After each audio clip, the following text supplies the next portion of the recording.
ಅಣ್ಣ ಇದು ಅಥ್ಲೀಟ್ಸ್ ಎಲ್ಲ ಬಾಡಿ ಬಿಲ್ಡ್ ಮಾಡ್ಲಿಕ್ಕೆ ಏನ್ ಸಿಗರೇಟ್ ಫಾಲೋ ಮಾಡ್ತೀರಿ ನನಗೂ ಹೇಳ್ತೀರಾ? ಪ್ರಜ್ವಲ್, ಸೀಕ್ರೆಟ್ಸ್ ಅಂತ ಏನಿಲ್ಲ, ಬಟ್ ಇದೊಂದು ಕೊಡ್ತೀನಿ.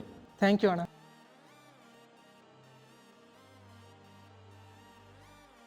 ಒಳ್ಳೆ ಬಾಡಿ ಬಿಲ್ಡ್ ಮಾಡೋಕ್ಕೆ ಒಂದೇ ಸೀಕ್ರೆಟ್ ಇರೋದು ಗುರು, ಅದೇ ಕನ್ಸಿಸ್ಟೆನ್ಸಿ. ಹೌದು, ಜಿಮ್ಗೆ ರೆಗ್ಯುಲರ್ ಆಗಿ ಹೋಗಿ ವರ್ಕೌಟ್ ಮಾಡಬೇಕು ಅಂಡ್ ಪ್ರೋಟೀನ್ ಇಂಟೇಕು ರೆಗ್ಯುಲರ್ ಆಗಿ ತಗೊಬೇಕು. Consistency matters a lot. Consistency ಬಗ್ಗೆ ಮಾತಾಡೋದು ತುಂಬಾನೇ ಈಸಿ, ಆದ್ರೆ ಮಾಡೋದು ತುಂಬಾ ಕಷ್ಟ ಗುರು. ಆದ್ರೆ ನಾನು ಹೇಳೋದ್ರ ನೀವು ಫಾಲೋ ಮಾಡಿದ್ರೆ, ಸ್ವಲ್ಪ ಇನ್ವೆಸ್ಟ್ಮೆಂಟ್ ಮಾಡಿದ್ರೆ ಅದನ್ನ ನೀವು ಈಸಿಯಾಗಿ ಫಾಲೋ ಮಾಡ್ಬೋದು.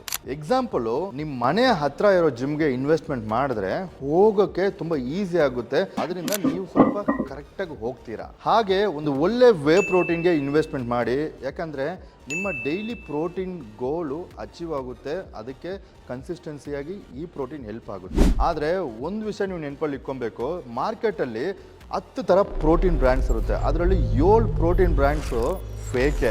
ರಿಮೈನಿಂಗ್ 3 ಯಾವುದು ಒರಿಜಿನಲ್ಲು, ಯಾವ್ದು ತೊಗೊಬೇಕು ಅಂತ ಇದ್ದರೆ ನ್ಯೂಟ್ರಾಬೇನ ನಾನು ಸುಮಾರು ವರ್ಷಗಳಿಂದ ಯೂಸ್ ಮಾಡ್ತಾ ಇದ್ದೀನಿ. ಯಾಕಂದರೆ ಇದು premium quality protein and lab tested ಆಗೈತೆ, ಟೇಸ್ಟು ಸೂಪರ್ ಆಗೈತೆ ಆ್ಯಂಡ್ ಪ್ರೈಸ್ ಕೂಡ ಮಾರ್ಕೆಟಲ್ಲಿ ತುಂಬ ಜೆನ್ಯೂನ್ ಇದೆ ಗುರು. ನಿಮ್ಗೆ ಇನ್ನೂ ಬೆಟರ್ ಡೀಲ್ ಬೇಕು ಅಂದರೆ ಸ್ಟೋರಿಯ ಲಿಂಕ್ ಆಗಿರೋ ಲಿಂಕ್ನ ಕ್ಲಿಕ್ ಮಾಡಿ ಪರ್ಚೇಸ್ ಮಾಡಿ, ಇಲ್ಲಾಂದ್ರೆ ನ್ಯೂಟ್ರಾಬೆ ವೆಬ್ಸೈಟ್ಗೆ ಹೋಗಿ ಪರ್ಚೇಸ್ ಮಾಡಿ ಆ್ಯಂಡ್ ಚೆಕ್ಔಟ್ ಆಗೋಕ್ಕೆ ಮುಂಚೆ ರಾಕಿ ಅಂತ ಕೋಡ್ನ ಯೂಸ್ ಮಾಡಿ ಸ್ವಲ್ಪ ದುಡ್ಡು ಸೇವ್ ಮಾಡಿ ಗುರು. ಆ್ಯಂಡ್ ನೆನಪಿರಲಿ, ಬಾಡಿ ಶಾರ್ಟ್ಕಟ್ಸಿಂದ ಬಿಲ್ಡ್ ಆಗಲ್ಲ ಗುರು, ಕನ್ಸಿಸ್ಟೆನ್ಸಿಯಿಂದ ಬಿಲ್ಡ್ ಆಗುತ್ತೆ.